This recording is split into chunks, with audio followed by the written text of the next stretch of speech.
ಐಷಾರಾಮಿ ಒಂಟಿ ಮನೆಯನ್ನ ಟಾರ್ಗೆಟ್ ಮಾಡಿ ಕಳ್ಳತನ ಮಾಡ್ತಾ ಇದ್ದ ಚಡ್ಡಿ ಗ್ಯಾಂಗ್ನ ಒಂದು ತಂಡ ಇತ್ತೀಚೆಗಷ್ಟೇ ಅಂಧರಾಗಿದ್ದು ಎಲ್ಲರಿಗೂ ನೆನಪಿದೆ. ಆದರೆ ಇದೀಗ ಉಳ್ಳಾಲ ತಾಲೂಕು ವ್ಯಾಪ್ತಿಯಲ್ಲಿ ಪ್ಯಾಂಟ್ ಗ್ಯಾಂಗ್ ಒಂದು ನಿರಂತರ ಕಳ್ಳತನ ಮಾಡ್ತಾ ಇದು ಅನ್ನೋ ಸುದ್ದಿ ಜೋರಾಗಿ ಹಬ್ಬಿದೆ. ಇದಕ್ಕೆ ಸಿಸಿಟಿವಿ ಪುರಾವೆ ಕೂಡ ಸಿಕ್ಕಿದ್ದು ಪೊಲೀಸ್ ಠಾಣೆಯಲ್ಲಿ ದೂರು ಕೂಡ ದಾಖಲಾಗಿದೆ. ಅಷ್ಟಕ್ಕೂ ಈ ಪ್ಯಾಂಟ್ ಗ್ಯಾಂಗ್ ಟಾರ್ಗೆಟ್ ಮಾಡ್ತಾ ಇರೋದು ಬಡ ಕೂಲಿ ಕಾರ್ಮಿಕರನ್ನ. ನಿನ್ನೆ ಮಾಡೂರಿನಲ್ಲಿ ಈ ಪ್ಯಾಂಟ್ ಗ್ಯಾಂಗ್ ತನ್ನ ಕೈ ಚಳಕ ತೋರಿಸಿದ್ದು ಕಟ್ಟಡ ಕಾರ್ಮಿಕರಿಬ್ಬರ 2,000 ರೂಪಾಯಿಯನ್ನ ಎಗರಿಸಿದೆ.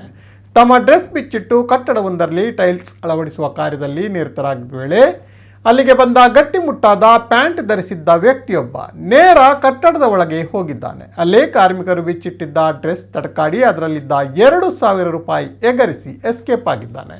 2 ದಿನಗಳ ಹಿಂದೆಯೂ ಕಟ್ಟಡ ಕಾರ್ಮಿಕರ ಕೆಲಸದ ವೇಳೆ ಎಂಟ್ರಿ ಕೊಟ್ಟಿದ್ದ ಕಳ್ಳರು ಕಾರ್ಮಿಕರ ಜೇಬಿನಲ್ಲಿದ್ದ 8,000 ರೂಪಾಯಿಗಳನ್ನು ಎಗರಿಸಿದ್ದರು. ಈ ಕಳ್ಳನ ವಿಡಿಯೋ ಈಗ ಉಳ್ಳಾಲದಲ್ಲಿನ ಜನತೆಯ ಮೊಬೈಲ್ನಲ್ಲಿ ಹರಿದಾಡುತ್ತಿದ್ದು ಪ್ಯಾಂಟ್ ಗ್ಯಾಂಗ್ ಇದೆ ಜಾಗ್ರತೆ ಎಂದು ಎಚ್ಚರಿಕೆಯ ಸಂದೇಶ ರವಾನೆ ಆಗುತ್ತಿದೆ.